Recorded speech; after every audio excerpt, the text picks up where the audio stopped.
Hey everyone, before we dive in, please hit that subscribe button to join my channel and stay updated with more stories, like this one. The restaurant was thick with the aroma of garlic and rich wine, but all I could taste was the sharp sting of exclusion. I'm Grace Evans, 30, a freelance coder based in Philadelphia, who somehow ended up as the family's go-to crisis solver. By day, I debug software. By night, I untangle their messes. If there's a bill to settle, a conflict to defuse, or an uncomfortable silence to fill, Grace is the one they call. That's just how it's always been. Last Sunday was supposed to be a simple family dinner, a chance to reconnect. Instead, it turned into a show I didn't realize I was only meant to observe. The four of us were seated at a cozy Italian spot, plates of pasta growing cold as waiters glided by like shadows. Dad leaned in, his face lit with a self-satisfied smile. "We've booked flights to Paris," he announced, practically beaming. "This weekend, just the three of us. Just the three." The words landed like a plate shattering on the floor. My fork froze midair. Mom avoided my gaze. My older sister, Leah, gave a smug little grin over her nearly empty wine glass, as if she'd just been declared family queen. I managed a brittle chuckle that didn't sound like me. "Paris? That's great," I said weakly. They chatted on about croissants and the Eiffel Tower while I nodded, grappling with the casual sting of their betrayal. Then it hit me, sharp and clear. They hadn't just left me out. They'd funded their getaway with my money. Earlier that day, a bank alert had flashed on my phone, an $8,000 charge I hadn't authorized. I'd brushed it off as an error, but now, with their smug expressions and the timing of it all, the truth clicked into place. Their dream trip was built on my savings. I kept my face neutral, stomach churning, smile plastered on. They didn't notice. They never did. But inside, I was done being their cash machine. This was my breaking point. And when a line is drawn, people learn what accountability really looks like. So I bided my time, smiled through tiramisu, and while they planned their Parisian adventure, I started planning something of my own. By Monday, my coffee carried the bitter edge of resentment. The sting of Sunday's dinner lingered, heavy and familiar. It wasn't the first time they'd taken advantage. Last spring, I'd shelled out $3,000 for Leah's lavish birthday bash at a trendy downtown venue. Catering, DJ, extravagant flowers, the works. She'd promised it would bring us closer as a family. The irony still burns. When the night arrived, she texted me, "Just friends tonight." I sat alone in my apartment, staring at the receipt, wondering how I could be erased from an event I'd bankrolled. Dad had his moment, too. 2 years back, he used my name to rent a sleek Mercedes for his company's gala. No heads up, no permission. "It's just simpler this way," he'd said after the fact, as if borrowing my identity was a minor convenience. When the car was returned late, the fees landed in my email. I paid them, of course, because arguing with him always felt like shouting into the void. And Mom? She wore her entitlement like a signature scent. She dragged me to upscale restaurants for catch-ups, order the most expensive dishes, pose for Instagram with clinking glasses, then slide the bill my way with a breezy smile.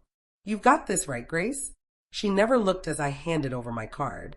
Her posts glowed with hashtags about living the high life, but I was never in the pictures, just my name on the receipt. Then there was Leah again, the master of empty promises. Last summer, she came to me with tearful enthusiasm, pitching an online boutique with huge potential.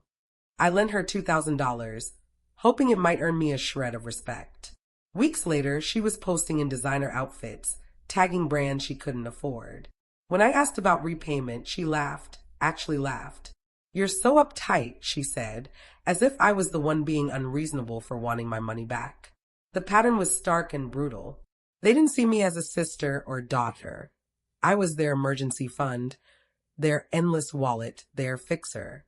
For years, I let them treat me that way, believing love meant enduring. Now I saw it for what it was, manipulation. Staring at my cooling coffee, something hardened inside me. This time, there'd be no more handouts. No more pretending it didn't hurt. By Tuesday afternoon, the sky over Philadelphia was heavy and gray, and my phone buzzed with another bank alert. I held my breath as the app loaded. There it was, an $8,000 charge for a Paris hotel suite and private tours booked in my name. I scrolled through the details: Le Marais Hotel, a champagne cruise on the Seine, VIP museum passes, all perfectly planned. My pulse raced as I dug deeper. A new Visa card I'd never applied for was linked to my account. Their Paris adventure was funded by stealing my identity. My hands trembled as I called Leah. She picked up on the third ring, her tone already sharp. "What's up, Grace? Care to explain the $8,000 on my card?"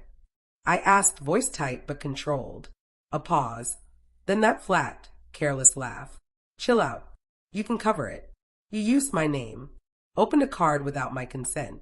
Don't make a big deal out of it," she snapped, her voice dripping with contempt. Then she hung up. I stood there, phone still pressed to my ear, her smug tone echoing in my head. That sound ignited something fiercer than anger, determination. I opened my laptop. My inbox laid it all bare: booking confirmations for the Paris hotel, tour receipts, flight details, all tied to my credit card, all forwarded to Mom's email. There it was, undeniable proof of their collusion.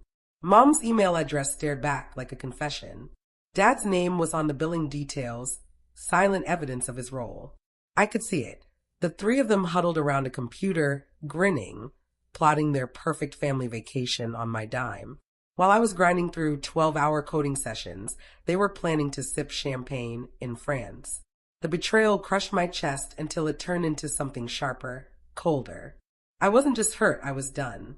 No tears, no calls for apologies they'd never give. I opened my bank's fraud report page. My cursor lingered over the submit button. They thought I'd stay silent, mop up their mess, pay the bill, keep smiling. But they'd underestimated the daughter they'd shaped. This wasn't about $8,000 anymore.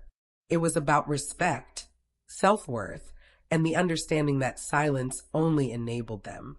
I clicked submit, filing the fraud report. My breath steadied as the confirmation appeared. They wanted Paris. They were getting consequences instead. Leaning back, watching the cursor blink, I whispered a truth I could finally feel. They thought I'd keep giving, but now I was taking it all back. My fingers were steady now.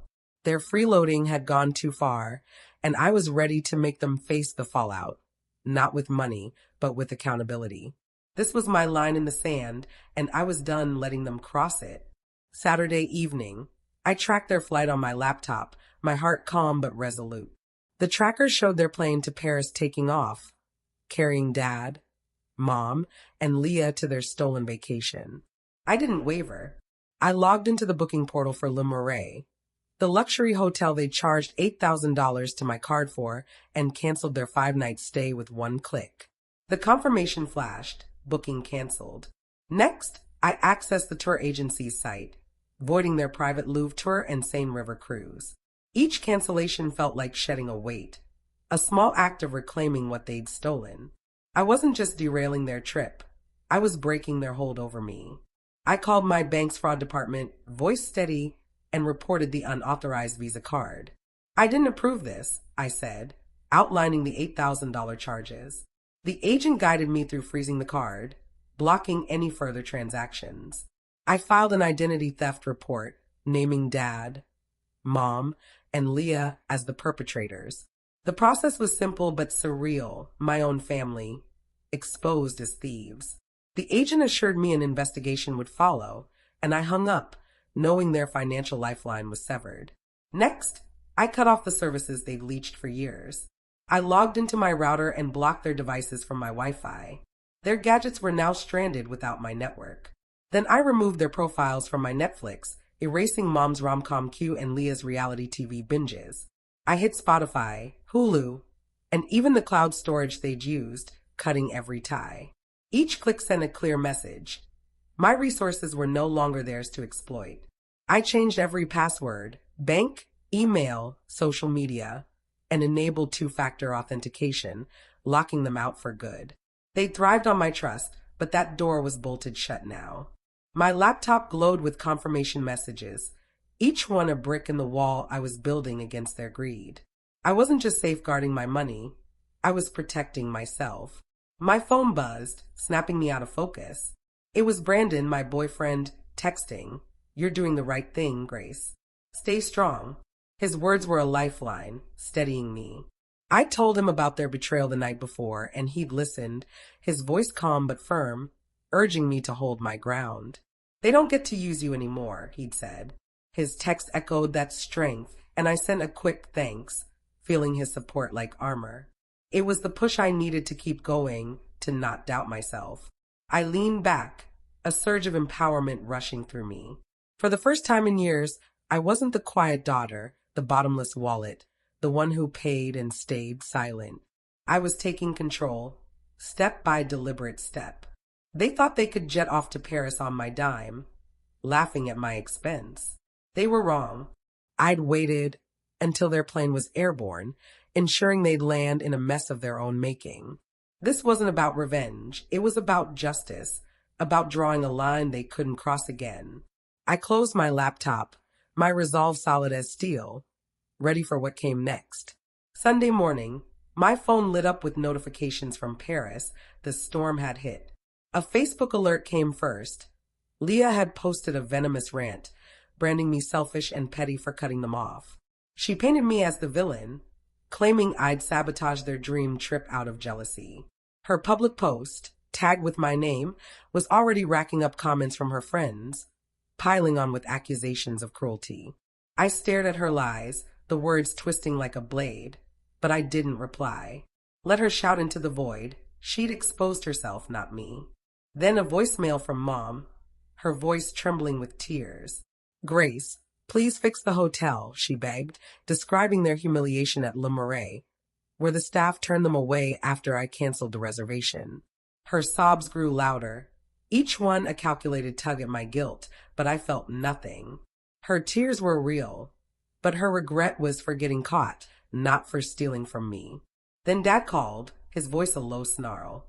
"You've humiliated us, Grace," he spat, ranting about the canceled tours and crews, how they were scrambling for a place to stay. His anger seared through the phone, blaming me for their chaos, as if I'd forced them to steal my identity. I stayed silent, letting his tirade wash over me without a word. At Le Marais, they'd faced reality. The staff refused check-in, citing unpaid charges after I voided the booking. The tour agency had emailed, confirming the Louvre and Seine trips were canceled for non-payment. They were stranded in a foreign city, their lavish plans in ruins, with no Wi-Fi or Netflix to distract them.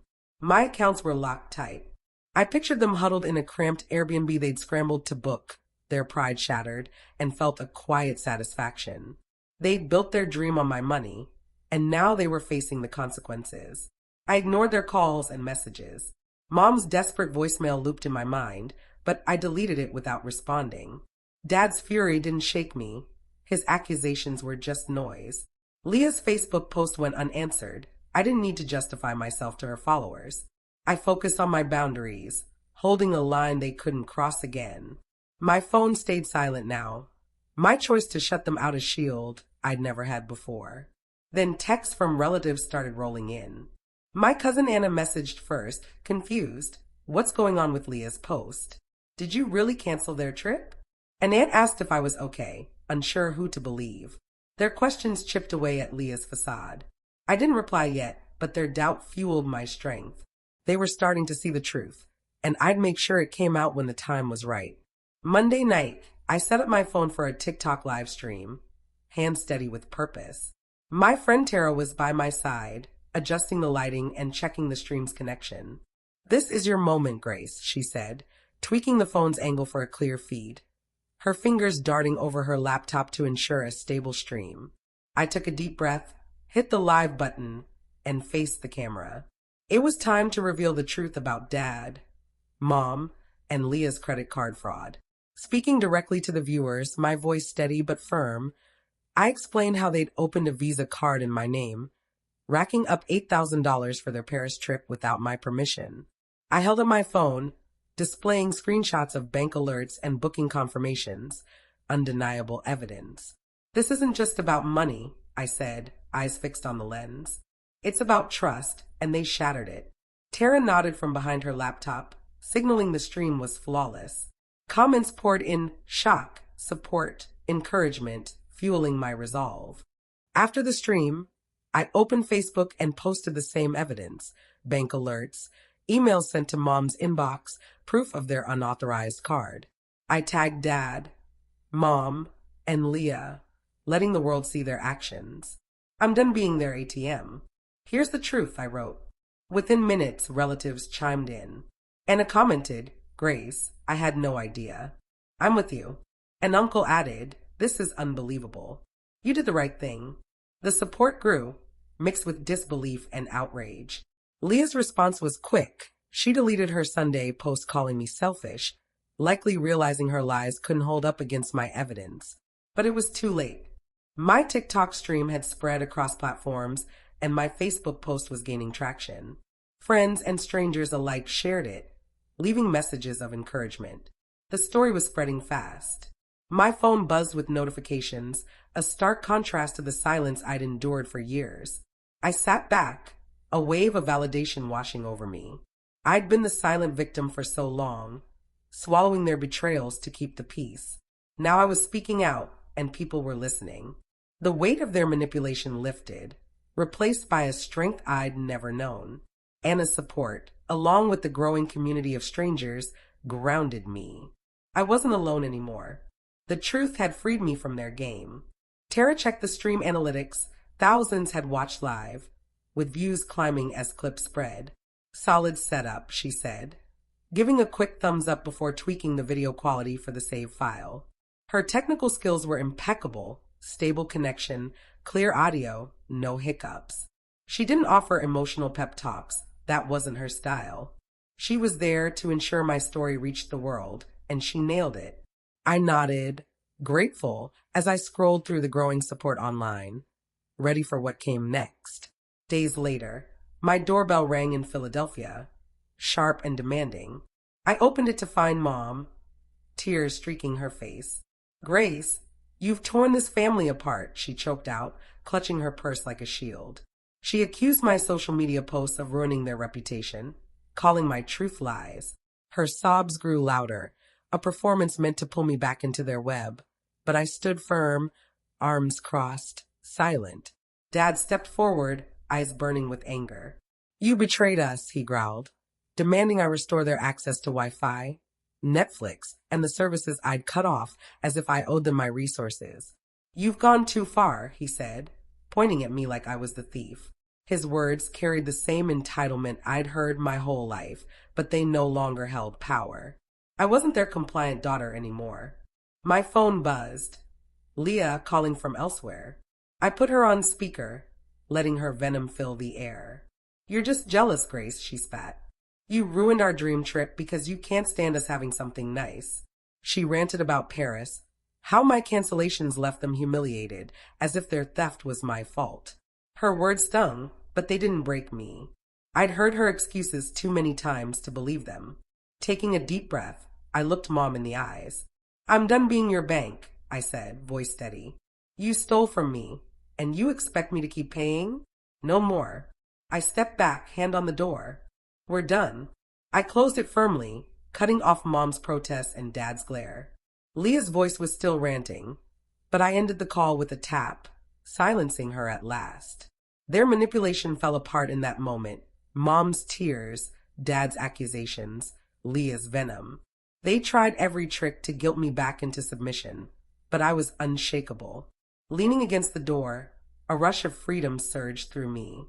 For years, I'd been chained by their guilt and expectations. Now I was free. My boundaries were a fortress they couldn't breach.